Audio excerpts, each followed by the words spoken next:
as you come over that bridge, and the scene is just absolutely gorgeous. It looks like somewhere you would want to go on vacation.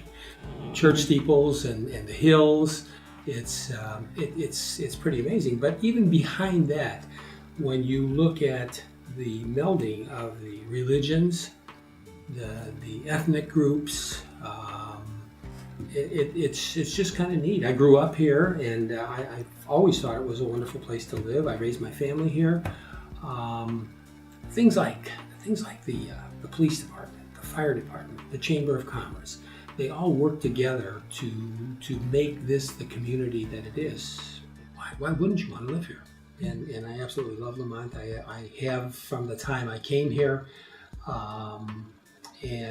Secondly, we're like halfway between Downers Grove and Lamont, and it's just a natural migration for us to come back here rather than go north to Downers Grove. I had started volunteering at Franciscan Village about 20 years ago, and when it came time for my parents to move into somewhere like Franciscan Village, I was familiar with it, so they've been living there. My dad passed away, but my mom's still there. She's 97 and still in independent living, so it's very comforting to know that she's in a place like Franciscan Village.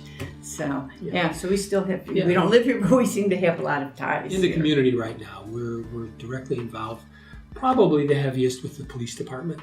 The village offered a citizens police academy back, and we went through it in 2006 or 7 or something, several years ago. And after a while, several of the people kind of got together and said, hey, is that all there is? Do we want to stop now?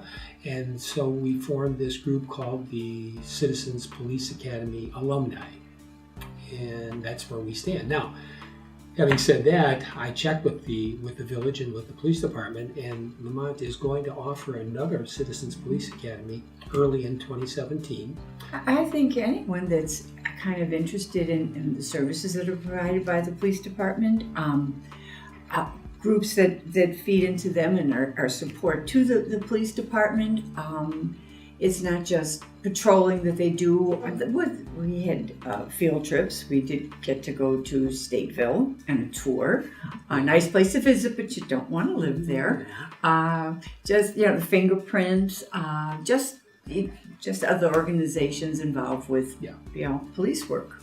Yeah, and some people like me. I'm kind of a wannabe. I was always a wannabe police officer and never had the opportunity. So this puts me back in a kind of an environment that I can still enjoy.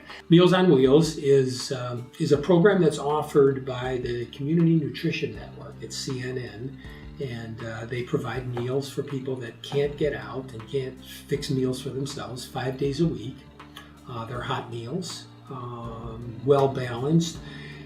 The organization itself also provides low-cost meals for people at the township building. So if you are mobile and can get out, you can go have a meal there. If you can't, then there are several volunteers. I'm one of many volunteers that actually delivers meals for Meals on Wheels. So it's just like I say, volunteering it's a win-win.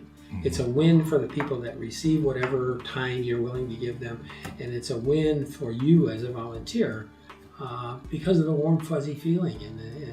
I think I have learned more about myself and about the world or people since I've retired.